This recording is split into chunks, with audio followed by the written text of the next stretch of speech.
이제 오늘은 너희 자손들에게 가르치도록 하라, 이런 제목 가지고 하나님의 말씀을 나누어 가겠는데요.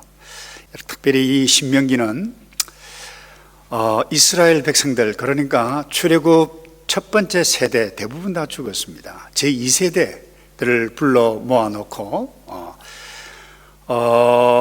가나안 땅 정복하기 직전에 모세가 행했던 세 번째 설교로 구성되어져 있는 메시지이고 설교입니다. 이들은 가나안 족속들을 싸워 물리쳐야 하고, 또 뿐만 아니라 가나안 문화와 함께 싸워가야 할 그야말로 엄청난 새로운 시대의 미래가 직면해야 할 그와 같은 상황에 처해 있는 상황이었습니다. 어떻게 보면 우리 코비드-19 사태 중에 있는 우리와 비슷한 흡사한 상황이 아닌가, 그렇게 생각해 볼 수 있습니다. 전문가들은 이 코비드-19 사태가 지나가게 되면 엄청난 변화들이 일어난다는 것입니다. 계속해서 안전을 추구하는 이 경향 때문에 사람 만나기를 꺼려하고 집에서 주로 근무하는 형태로 나타날 뿐만 아니라, 그러다 보니까 온라인 비즈니스가 대단히 많이 활발하게 되어질 뿐만 아니라 이것 때문에 경제구조, 금융구조까지 바뀌게 되어진다. 그래서 어떤 분들은 뉴 노멀 시대가 임할 것이다, 그렇게 이야기를 합니다. 여러분, 시대가 바뀌고 문화가 바뀌는 이와 같은 세대에 우리가 준비하고 대비해 가야만 할 것입니다. 여러분, 어제 이스라엘 백성들도 마찬가지였습니다. 유목민의 후손들이었어요. 광야에서 방황하며, 어떻게 보면 방랑 세대였는데 이제 곧 가나안 땅에 들어가면 이들이 정착하게 되어집니다. 집안 구조가 다릅니다. 그리고 삶의 모든 것이 바뀌게 되어지는 이와 같은 시대가 도래하게 되어질 것인데, 이 가나안 시대 때 살아가야 할 이 이스라엘 백성들, 엄청난 변화가 예고되고 있는데, 이것에 대비해서 하나님께서 모세를 통해서 주시는 말씀이 무엇입니까? 그것이 오늘 이 말씀이에요. 9절인데, 오직 스스로 삼가 조심해 너희 자신을 잘 살펴서 너희 눈으로 본 것들을 잊지 말고 너희가 살아있는 동안 너희 마음에서 떠나지 않게 하라. 그것들을 너희 자손과 너희 자손의 자손들에게 가르치도록 하라. 무슨 말씀입니까? 자녀들에게 하나님을 알게 하라, 가르치라, 이 말씀입니다. 자, 여러분, 이 모세의 메시지를 듣고 있었던 이 이스라엘 백성들, 지금 이 모압 평지에서 이 가나안 땅을 바라보고 여리고를 바라보고 이 모압 평지에서 텐트를 치고 지금 여리고성을 점령해야 되고 가나안 7족속과 싸워야 할 그야말로 준비태세, 대기하고 있는 상태입니다. 이 상태 때 여러분, 현실적으로 필요한 가장 중요한 메시지가 무엇이겠습니까? 그들에게 주어야 할 부탁말이 무엇이겠습니까? 어쩌면 군사훈련을 이렇게 잘했으면 좋겠다, 그야말로 전쟁을 이렇게 치면 좋겠다, 그리고 이 가나안 족속들의 이 고급 정보에 관해서 알려주는 것이 가장 현실적이고 어떻게 보면 상식적일 것입니다. 그런데 모세의 메시지가 무엇입니까? 조금 전에 읽었습니다만 오늘 이 본문은 이 이스라엘 백성들 시내산에서 하나님의 계명을 받고 율법을 받을 그 당시로 회상시킵니다. 그야말로 영광 중에 나타났던 그 하나님, 두려워했던 그 상황을 보고, 그리고 그 율법, 그 하나님께 주셨던 율법과 계명을 기억하면서 그것을 너희가 본 그대로 자녀들에게 알게 하고 가르치라, 이 말씀이에요. 여러분, 어떻게 보면 현실적으로 전혀 좀 맞지 않는 그와 같은 메시지인 것 같습니다. 그런데 왜 이와 같은 말씀을 하셨을까요? 하나님께서 그것도 모세를 통해서 너 자녀들에게 너희가 본 하나님, 하나님께서 행하셨던 그것을 본 그대로 너희 자녀들에게 말하라 했던 이유가 무엇입니까? 여러분, 그들의 이 미래의 이 승리, 안정, 그리고 평안, 이 행복은 다른 데 있는 것이 아니라 이 하나님을 바로 알고 하나님을 제대로 섬기는 데 달려있다라고 하는 것을 오늘 하나님께서 모세를 통해서 보여주고 있는 것입니다. 여러분이 아시다시피 이 이스라엘 백성들이 지금 출애굽에서 나온 것도 그렇고 광야 40년 동안 지금까지 살면서 그들 스스로 해결했습니까? 그들이 힘이 세어서 바로를 이기고 나왔습니까? 홍해를 걷는 것 자기들의 힘 때문에 나왔습니까? 그것이 아니지 않았습니까? 이 모든 것, 그야말로 이 광야 40년 동안 방황하면서 옷이 헤어지지 않았고 단 한 끼도 굶지 않았던 이유가 무엇입니까? 그들이 스스로 해결해서 그렇습니까? 이 모든 것을 가능하게 하셨던 분은 오직 여호와 하나님, 그 하나님께서 보잘것없는 이스라엘 백성들을 선택했어요. 그 엄청난 위기들 가운데 구원해 주시고 지금까지 인도해 주셨던 분이 누굽니까? 바로 하나님이셨습니다. 여러분, 오늘 이 메시지가 오늘 우리에게 주시는 의미가 무엇입니까?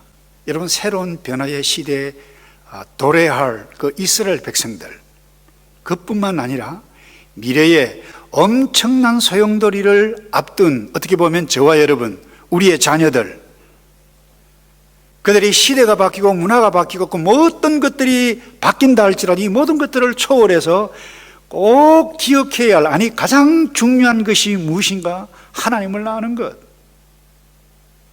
그리고 그분을 경외하는 것, 그것을 선명하게 말씀해 주고 있는 것입니다. 이 이유가 무엇입니까? 여러분, 이 문명, 기술, 이 모든 것들이 아무리 발달해서 우리가 편리한 삶을 산다 할지라도 여러분, 하나님을 떠나면, 하나님을 알지 못하면 고통이 옵니다. 결국에는 반드시 망하게 됩니다. 그것을 성경 전체, 아니 이 히스토리 가운데 우리에게 보여주고 있습니다. 가인이 동생 아벨을 죽입니다. 그리고 하나님 앞에 떼를 씁니다. 사람들이 나를 죽이려고 하는데 나를 보호해 주십시오 라고 애원하자 하나님께서 보호해 주시겠다고 약속했습니다. 그런데 이 약속을 받자마자 하나님을 떠납니다. 어디로 갑니까? 노 땅으로 갑니다. 그리고 거기에서 자기 아들을 얻었는데 아들의 이름을 따서 에녹 성읍 도시를 만듭니다. 거기에서 문화와 그야말로 문명을 이룩합니다. 겉보기에는 안정적으로 행복하게 잘 사는 것처럼 보였습니다만은 실상은 심각한 고통이 거기에서부터 비롯되어지는 것을 보게 됩니다. 먼저 하나님께서 주신 한 남자와 한 여자 결혼할 하나님의 창조질서 결혼 제도를 이들이 거부합니다. 두 여자를 선택해서 가정을 이루어갑니다. 다시 말해서 하나님의 창조질서를 파괴합니다. 그리고 살인이 일어납니다. 그리고 살인한 그것을 두고 미화시키는 시를 짓고 노래를 합니다. 다시 말해서 도시문화, 성읍문화를 일으켰지만 숱한 고통과 숱한 문제를 야기시켰습니다. 이어 인간들은 신할 평지에 바벨탑을 쌓습니다. 뿐만 아닙니다. 니무롯이 등장하죠. 이 니무롯이 여기저기 다니면서 엄청난 도시 성읍들을 건설을 하고 자기 이름을 내고 화려한 문화 문명을 그야말로 이룩합니다만은 그들의 끝은 무엇이었습니까? 싸움이었고 정복이었고 고통이었고 사람을 죽이는 그야말로 멸망으로 이어져 가고 있다라고 하는 것을 어제 스토리, 어제 성경을 통해서 우리에게 가르쳐줄 뿐만 아니라 오늘 이와 같은 형편을 이 모세를 통해서도 우리에게 주셨던 그 이유가 뭡니까? 하나님을 알지 못하고 하나님을 떠나면 이와 같이 된다 뿐만 아닙니다. 이렇게 말씀하셨음에도 불구하고 여호수아 때 다시 오직 우리가 섬길 자는 여호와 하나님밖에 없다, 섬길 자를 택하라 라고 했습니다마는 여러분이 아시다시피 이 여호수아가 죽은 지 불과 얼마 지나지 않아서 그 후손들이 어떻게 됐습니까? 사사기 2장에 보면 이렇게 기록이 되어져 있습니다. 2장 10절입니다.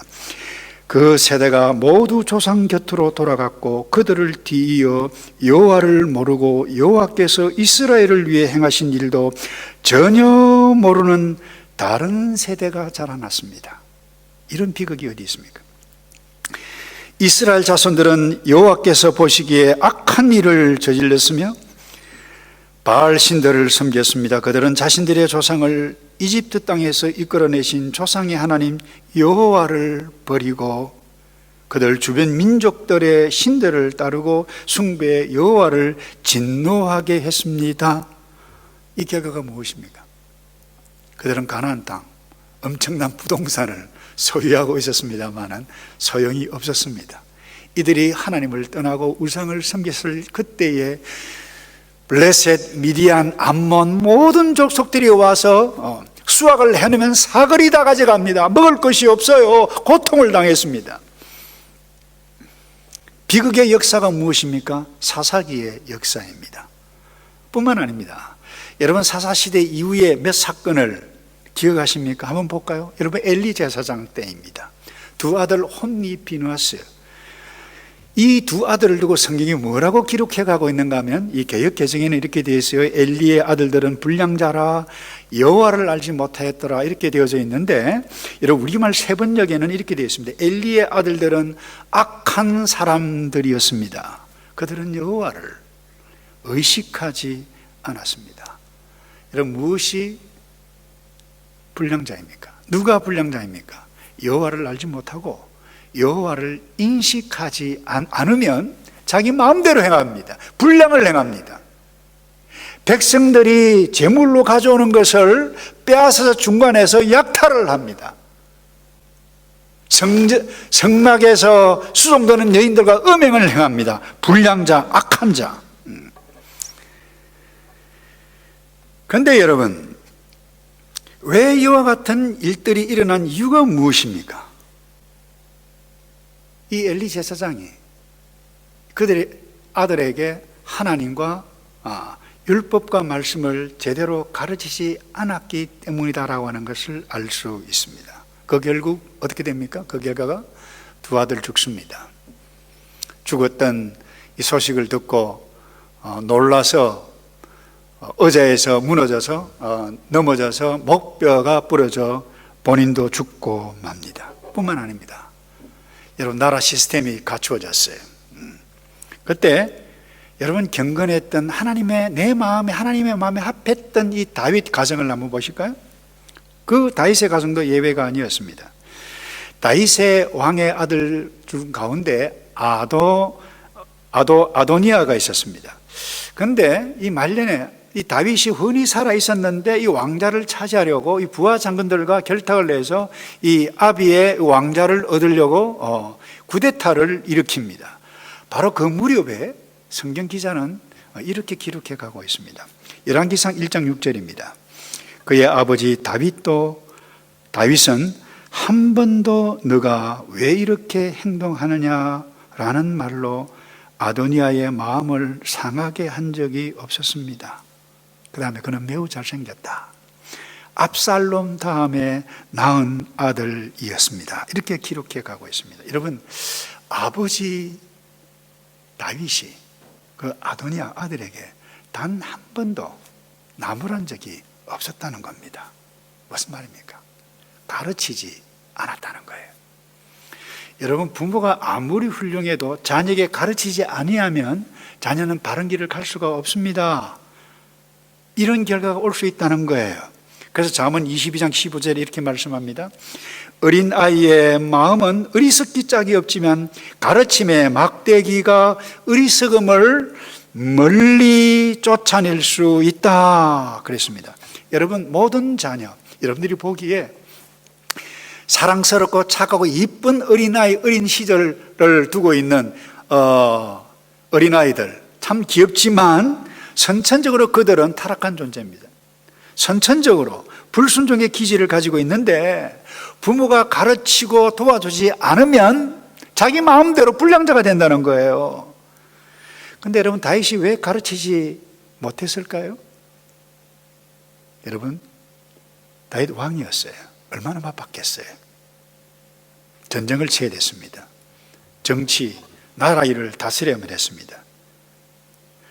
그런데 여러분 중요한 것은 이 이야기는 남의 이야기가 아닙니다. 우리가 얼마나 바쁩니까? 사실 자녀 때문에 이민을 온 사람들이 대부분 많이 있는데 우리가 먹고 살기 너무 바빠요. 나의 일에 너무 바빠요. 그러다 보니까 시간이 있으면서도 불구하고 자녀들에게 가르치지 않는 것이 어제 다윗의 상황이고 오늘 우리의 상황일 수 있지 않습니까?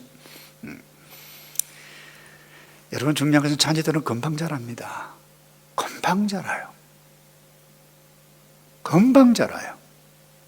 여러분, 오늘 부모인 우리가 해야 할 일은 우리의 자녀들이 하나님을 알도록 그분을 떠나면 너 인생 망한다라고 하는 것을 가르쳐야만 하는 것입니다. 그래서 잠언 22장 6절에 이런 말씀이 있습니다. 어린 아이에게 바른 길을 가르치라. 그러면 나이 들어서도 그 길을 떠나지 않을 것이다. 가르치라 그랬어요. 여러분, 아기를 뵐 때부터 태교 교육까지 읽을 수 있는 동화책까지 나오는 세상이에요. 읽어야 돼요. 아이가 말을 하기, 엄마 아빠 말문을 열기 시작할 그때부터 하나님을 가르치고 구원을 가르치고 사랑을 가르치고 찬송을 함께 불러야 한다는 거예요. 이것이 우리의 자녀 미래를 여는 길이라고 하는 부분. 여러분, 착각하면 안 됩니다. 이스라엘 백성들, 아버지가 이스라엘 백성들에게 그래서 자녀들 저절로 언약의 백성, 순종의 백성이 되어지는 것이 아닙니다. 모태신앙의 위험이 여기에 있습니다. 아버지가 예수를 믿고 자녀가 모태신앙이라고 해서 저절로 하나님을 알고 섬기는 것이 아니라고 하는 부분입니다. 반드시 하나의 과정이 있어야 됩니다. 회심의 과정이 있어야 돼요. 어제 이스라엘 백성들의 자녀건 오늘 우리의 자녀이건 다 타락한 사람들입니다. 하나님의 은혜로 언약의 백성이 되었어요. 그런데 나는 할 수 없는 죄인이구나 본인 스스로 깨닫게 되어지고 하나님의 은혜 사랑 때문에 내가 이와 같은 가문이 되어졌다라고 하는 것을 깨닫고 마음을 하나님 앞으로 돌아오는 것, 이게 회심입니다. 회개입니다. 그래서 모세가 출애굽 이 세대들에게 명령한 것이 너희는 하나님께서 행하신 것, 너희가 눈으로 본 그것을 자녀들에게 똑똑히 가르치고 그대로 증거하라고 했던 이유가 무엇입니까?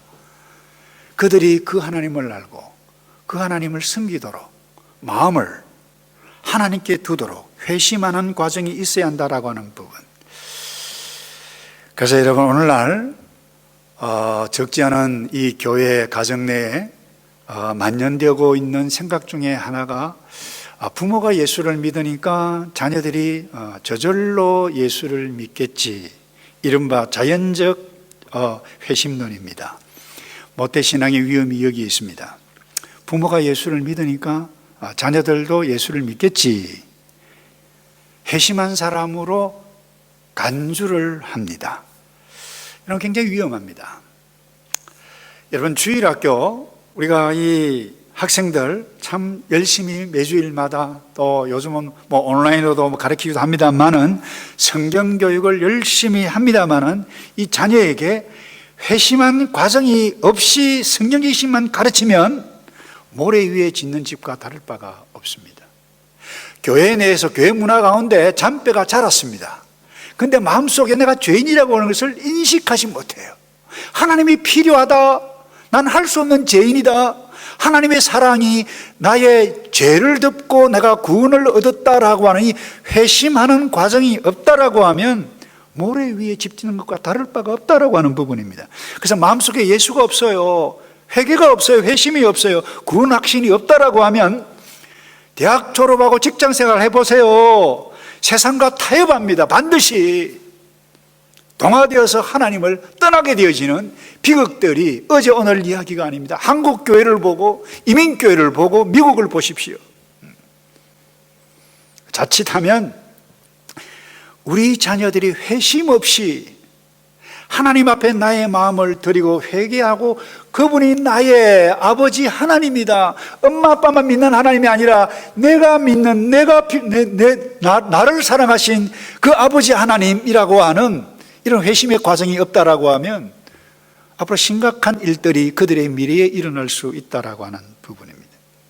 그래서 우리 가정, 우리 부모가, 우리 하늘의 교회가, 우리 선생님들이 신경 써서 주일학교 교육을 해야 할, 집중해야 할 부분이 무엇인가 하면 우리의 자녀들의 구체적인 회심을 했느냐 안 했느냐 물어야 돼요. 너 예수 믿느냐? 어떤 분으로 믿느냐? 물어야 돼요. 확인해야 돼요. 그래서 우리의 자녀들이 마음을 하나님께 돌이키는 회심, 이 양육하는데 최우선을 두어야 할 것입니다. 여러분, 모압 평지에 있었던 이스라엘 출애굽 제2세대, 여러분, 모세는 이 당시 죽음을 앞두고 있었습니다. 기도했어요. 하나님, 나 꿈에도 그리던 가나안 땅 가고 싶습니다 라고 했는데 너 안 된다 그랬어요. 얼마나 실망이 컸겠어요. 그때 유언과 같은 메시지가 무엇입니까? 하나님을 알아라. 하나님을 경외하라.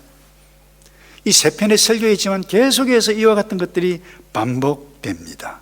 그래서 하나님을 알고 하나님을 경외하면 놀라운 복들이, 우리가 받았던 복들이 너희에게도 임할 것이라고 말씀을 하셨는데, 이어서 여러분, 모세가 10절에서 그 자녀들에게 가르칠 내용을 말씀합니다. 그 가르칠 내용이 무엇입니까?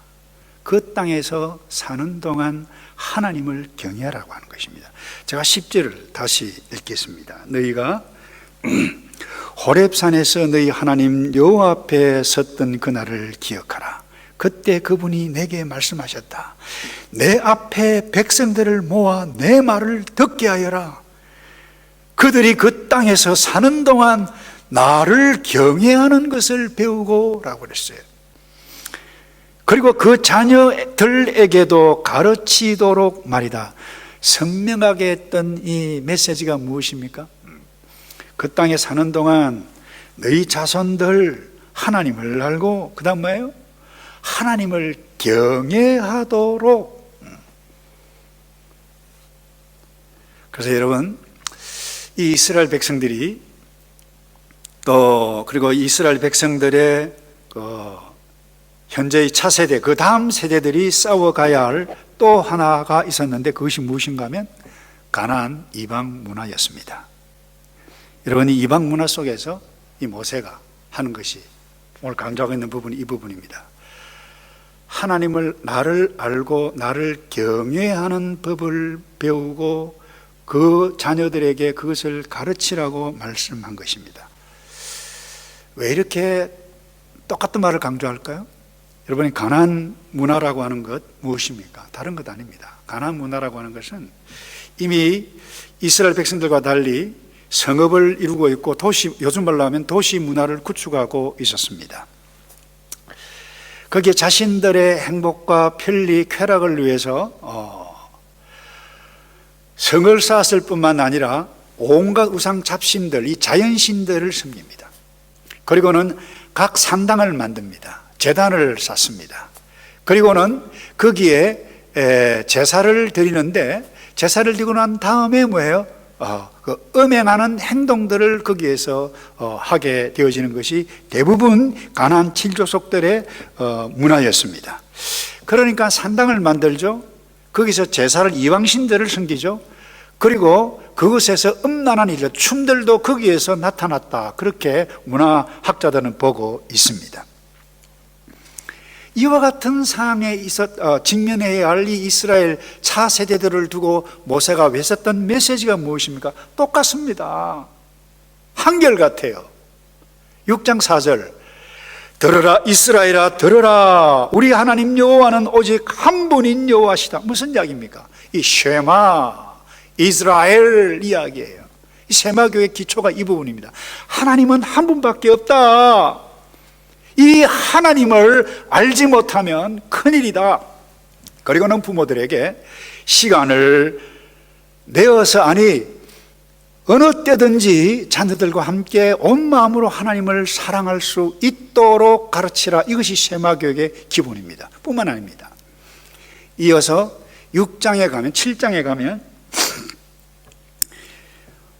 구체적으로 가나안 백성들과 어떻게 구별되어질 해야 할 것을 말씀해 가고 있는데 그 내용이 이것입니다. 첫째는 그들의 우상을 섬기지 말라. 그들의 신들을 섬기지 말라는 것입니다. 그 다음 두 번째, 그들과 절대 상종하지 말라. 이것 때문에 전멸법이라고 하는 것이 나왔습니다. 무슨 이야기인가 하면 이 가나안 정복하기 전에 다른 백성들은 다 죽이지 않았습니다. 그런데 가나안 땅에 있는 모든 백성들은 남녀노소 모든 것 다 전멸하라 그랬어요. 그런데 그 다른 민족들은 전쟁 칠 때 남자들만 죽였습니다. 그런데 가나안 땅에 있는 모든 것을 완전히 전멸하라 그랬어요.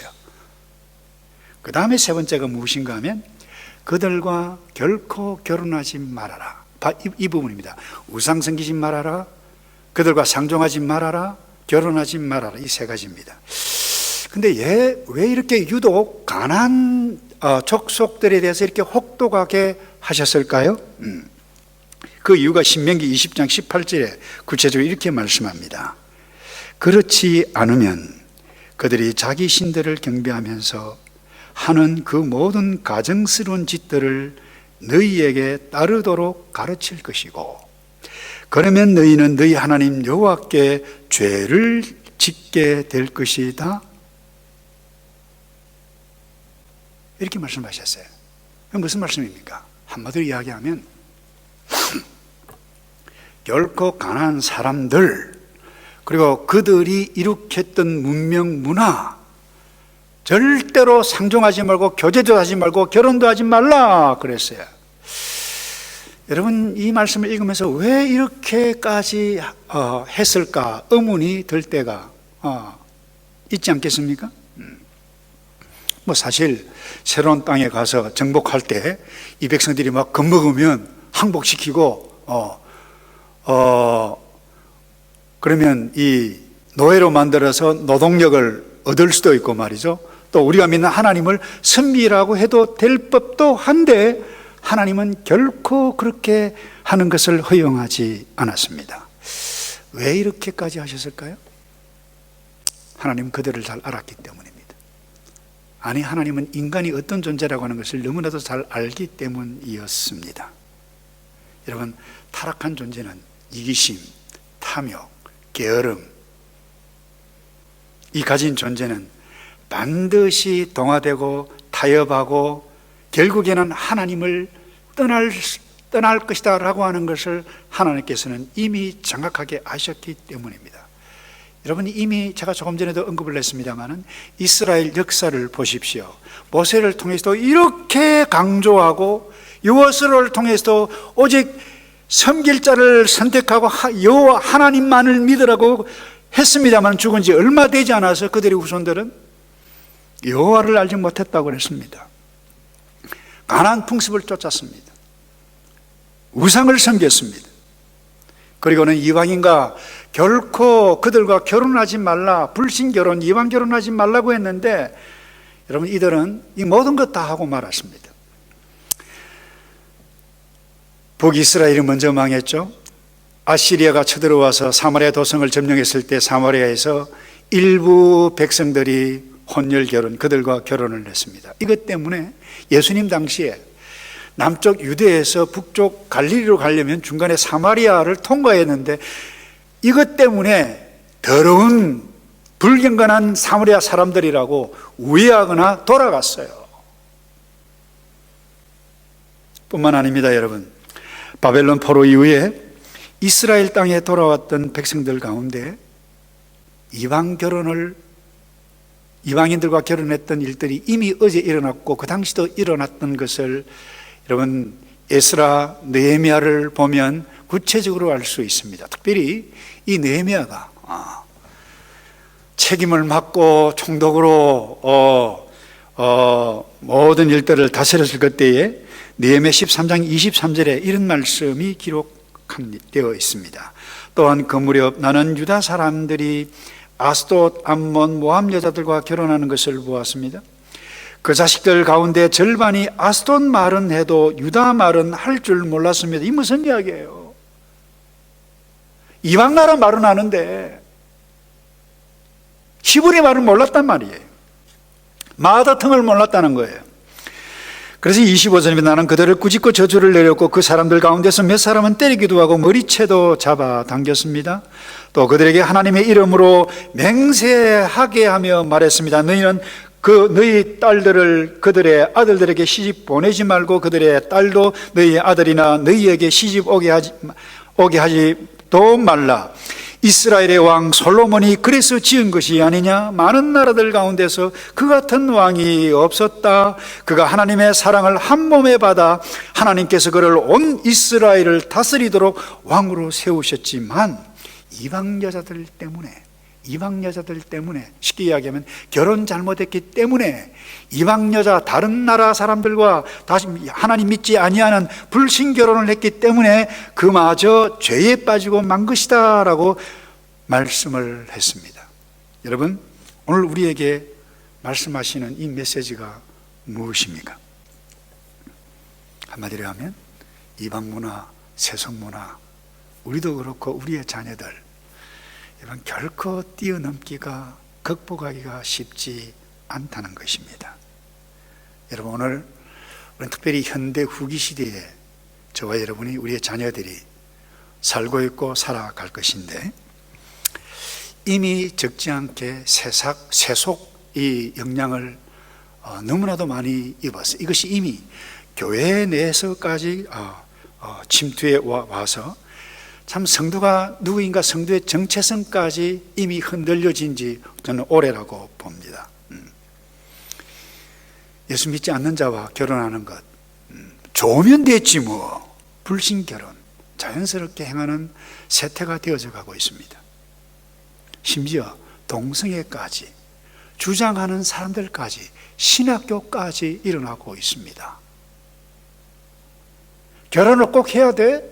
사람도 없는데 나 혼자 살면 어때? 내가 하고 싶은 일을 하고 의미 있게 살아가면 그것으로 족한 것 아닌가? 여러분, 이 땅에서 내가 좋아하는 것, 내가 의미 부여한 것 행하며 살아가면 좋지 않은가? 만약에 우리가 이런 생각에만 머문다라고 하면 이미 여러분 이 세속 문화의 영향에 깊숙이 영향을 입었다라고 생각하면 될 것입니다. 이런 포스트 모던 시대의 특징 가운데 하나는 절대적인 진리, 쉽게 이야기하면 하나님의 말씀, 절대적인 진리를 믿지 않는 것입니다.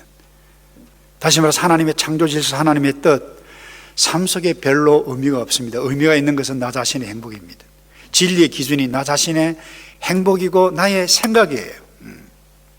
다시 말해서 나에게 유익을 주면 그것이 진리입니다. 그게 실용주의예요. 그러니 나의 인권이 최고입니다. 내가 행복하면 그것으로 족한 것입니다. 그러니 교회 내에서도 정신당한 사람들은 성소수자 뭐 그대로 살도록 내버려 두지. 여러분, 이런 문화에 보니까 우리의 자녀들도 마찬가지입니다. 교회가 별로 중요하지 않습니다. 하나님의 뜻, 성경이 별로 중요하지 않습니다. 나와 맞지 아니하면 그 문화적으로 뒤떨어졌다. 아주 그야말로 답답한 인생을 사는 미개한 사람들이라고 여겨가고 있는 이와 같은 상황에 처해 가고 있다라고 하는 사실. 여러분, 이런 문화 속에 이런 시대적인 상황 가운데 살고 있는 저와 여러분, 우리의 자녀에게 무엇이 필요합니까? 첫 번째도 말씀드렸습니다만 하나님께 돌아오게 하는 것, 하나님을 알게 하는 것, 그것이 회심입니다. 하나님 앞에 나는 할 수 없는 죄인이다 라고 하는 것을 깨닫도록 가르쳐야 돼요. 그리고 하나님의 은혜, 사랑 때문에 내가 죄인일 수밖에 없었는데 구원을 얻었구나, 너무 놀랐구나, 감사하구나, 하나님을 귀히 여기고 하나님을 경외하고, 그래서 나는 이 땅에 살아가는 동안 구별되게 살아가야 한다. 이것을 우리가 온몸으로 가르치지 아니하면 우리의 미래, 교회의 미래, 우리의 자녀의 미래가 없다라고 하는 사실. 제 말씀을 정리하기를 원하는데, 우리는 하나님의 백성이기 때문에 세상과 구별되게 살아가야 한다. 이것을 놓치면 곤란합니다. 그래서 여러분, 하나님을 알게 되면 자연스럽게 세상과 구별하게 되어져 있어요. 그 구별이 무엇입니까? 우리는 세상을 완전히 도시를 떠나서 살아갈 수가 없어요. 그렇게 했으면 좋겠어요. 그러나 그렇게 살아갈 수가 없어요. 도시에서 태어나고 도시에서 살고 그러다가 우리의 인생을 하나님 앞에 설 수밖에 없을 것입니다. 예수님께서 굉장히 적극적인 은유적인 표현을 하셨습니다. 너희는 세상의 소금이다 빛이다 그랬어요. 이 말은요 굉장히 강조인 법입니다. 너희만이 세상의 소금이다. 세상은 다 썩어가고 있다. 맛이 없다. 더러운 냄새가 난다. 근데 너희만이 소금이기 때문에 이 세상 가운데서 소금으로 살아라. 이게 구별된 삶이라는 거예요. 근데 예수님께서 경고하셨죠. 만약에 너희가 소금이 제 맛을 잃으면 사람들에게 밟히고 말 것이다.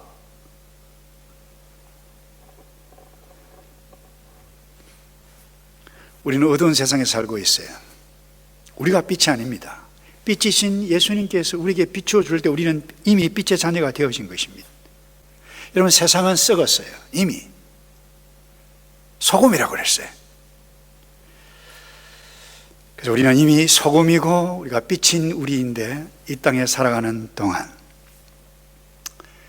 앞으로 더 심각한 일들이 일어날 것입니다. 세속문화와 교회와 경계가 그야말로 사라지게 되어질 것입니다. 이와 같은 상황에 처해 있는 저와 여러분인데,